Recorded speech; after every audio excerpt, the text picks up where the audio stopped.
hello guys अहिले चाहिँ गर्दा गर्दै फाइनली डिसिजन कहाँ भयो भन्दा छेलुङको वाटरफल यहाँदेखि चाहिँ छेलुङको वाटरफल पनि पुगिँदो रहेछ सो हामी चाहिँ कस्तो फासाको बाटो हिँड्ने जस्तै भएछ पिलो खाने बाटोहरू त के यस्तो डाँडा काँडा हिँड्दैछ सो यस्तो सारा बाटो कता छ कता कता कता कता पनि लाग्छ त नि ड्राइभर चाहिँ कृष्ण हो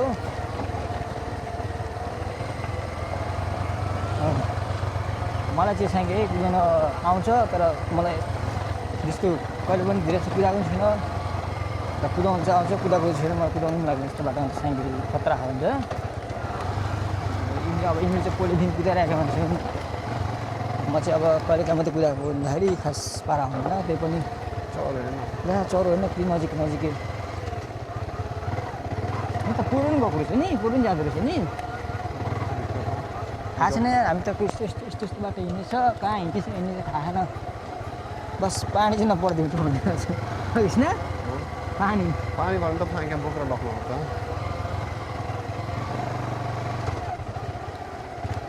अलिक यहाँ तल चाहिँ कहाँ पनि जुन चाहिँ थाहा नै छैन यहाँनिर वासरुम बाटो हुँदो रहेछ नि के त नि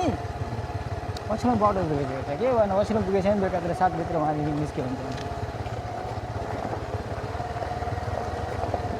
हुन्छ नि किन उत्रिने हुन्छ है मलाई विश्वास गर्छ ड्याम आयो त तपाईँ ड्याम आयो त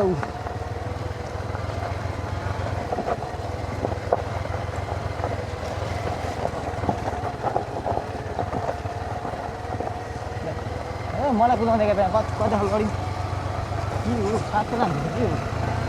हो त्यस्तो बुटो होइन त्यति होइन त्यस्तो यस्तो जङ्गलमा आएछ हामी खै लिची होइन कति शीतल हावा यार लिची भन्छ त्यो खोकेर खाने है त्यो अहिले हामी गर्दै छेलुङको वाटरफल ड्याममा आइपुग्न आँट्यौँ र हामी त्यहाँ पनि घुम्नेछौँ त्यहाँ पनि फोटोसोटो खिच्नेछौँ दाजुको कुरा हेरिदिन्छु है दाजुको कुरा हेरिदिन्छु साइकल यस्तो हान्छ कि आम्सला यो साइकल नाम चाहिँ म भुलिहाल्दो रहेछ है आम्सला भनेर है बाबा ओह्रालो के यस्तो पुरा म्याप हेर्ने नेपाल ड्याम आयो त म त अगाडि ड्याम आएपछि त वाटरफल त छ नि भाइ ड्याम आएपछि त वाटरफल छ नि अब म्याप हेर्दै जानु नि के भन्छ केही त बिग्रिन्न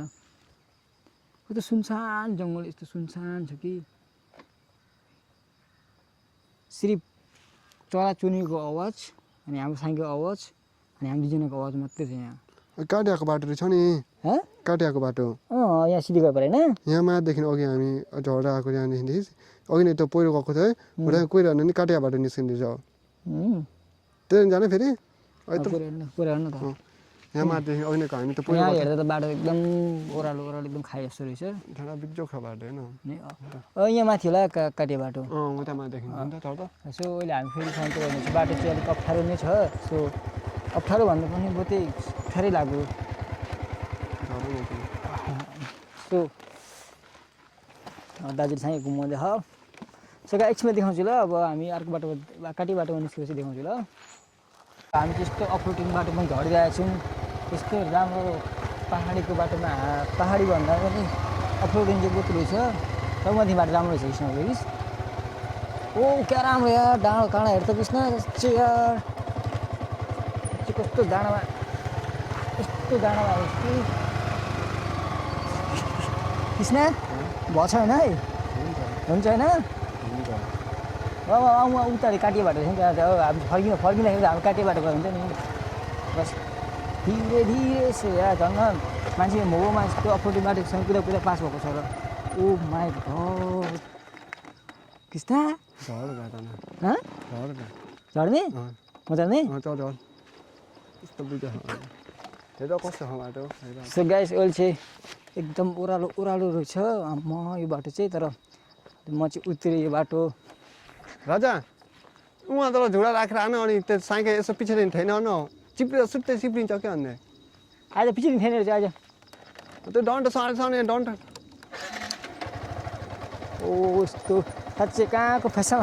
ए बुमा नाम्दै आएछु गर्छ अन्त तर हुन्छ हुन्छ हुन्छ आस्ते आस्ते नि है बाटो हेर त गाइस कस्तो छ ओ माई गॉड यस्तो बाटोमा छ त्यहाँ त यस्तो भएको मैले झार्दै बताइन्छु जे किसान झारेर देखाउँछ अरे है हुन्छ है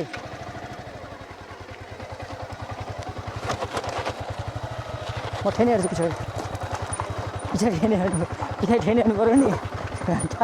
छोडे एकदम अफरोडिङ छोड्न टन्न ए मान्छे यार हाकार पारेर हानेछ के ठेले मैले आउँदैछ भन्छ है नआत्ती किस्ता नआत्ती म चितेर छ त नआत्ती नडर यस्तो डाँडा आएछ हामी दुईजनाहरू त अझै ओडे हाल नि यति हो यहाँ त सजिलो हो